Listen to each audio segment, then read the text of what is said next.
Well, I mean, the Rohingyas have been getting a worse and worse deal inside Myanmar.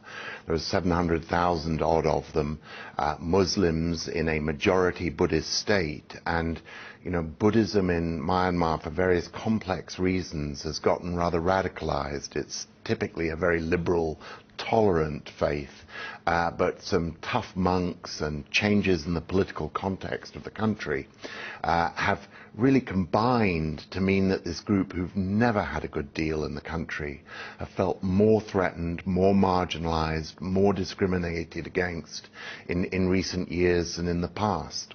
And we've seen Myanmar say that they're going to offer humanitarian aid now, but no mention of actually giving these people more rights or actually alleviating the situation. Can any of its neighbours actually pile pressure on that government?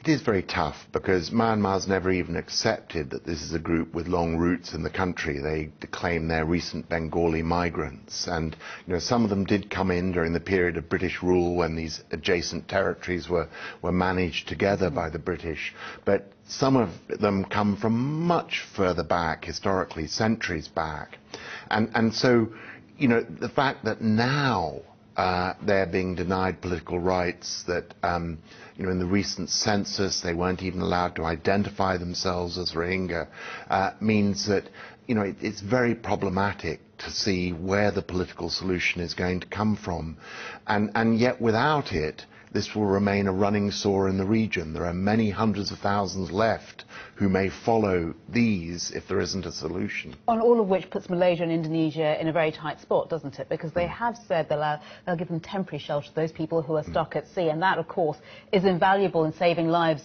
in the short term, but longer term, it's not really a solution at the moment. It's not a solution, and they've pledged to take those currently at sea, an estimate of 6,000 or 7,000, but not to open their doors to further migration. And Thailand too today has said that it's not going to push boats back to sea. So it's a modest temporary improvement, but it's not the kind of solution which is needed, which is integration of this group into the mainstream of Myanmar politics. And in general, there's a lot of change going on in Myanmar. Aung San Suu Kyi and the opposition groups are participating now in the elections and in the parliament. But no group, even they, seems willing to champion this Muslim group. There is this sort of terrible sort of Buddhist majority culture or nationalism prevalent in the country at the moment, which is just adding to the discrimination and to the pressure for exodus for this group.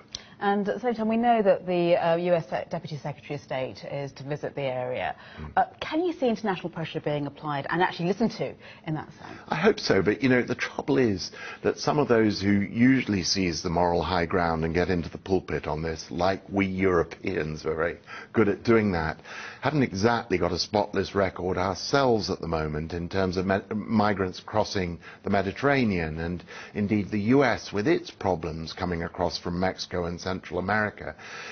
That we all have motes in our own eyes. This issue of economic and migration, which veers on to political refugeehood for many of the groups leaving, is one which is a growing component of our 21st century world. But we're just not gripping, we're not coming up with common shared standards of decency towards people forced to flee their homes. Indeed, and this whole notion that cracking down on the traffickers is actually exacerbating the problem, is that one that you recognise? No, I think cracking down on the traffickers is part of the solution. We have to make it more difficult for people to leave, particularly as these traffickers, let people sail in very dangerous situations, and there, as in the Mediterranean, a lot of lives are being lost because of that. But cracking down on the traffickers doesn't solve the root problem here, which is dealing with the conditions which make people take their lives into their own hands in this way in the first place. Well, Malloch Brown, while we've got you here, we've got some developing news tonight, and that is that we understand that IS now has control of that ancient city in Syria, Palmyra.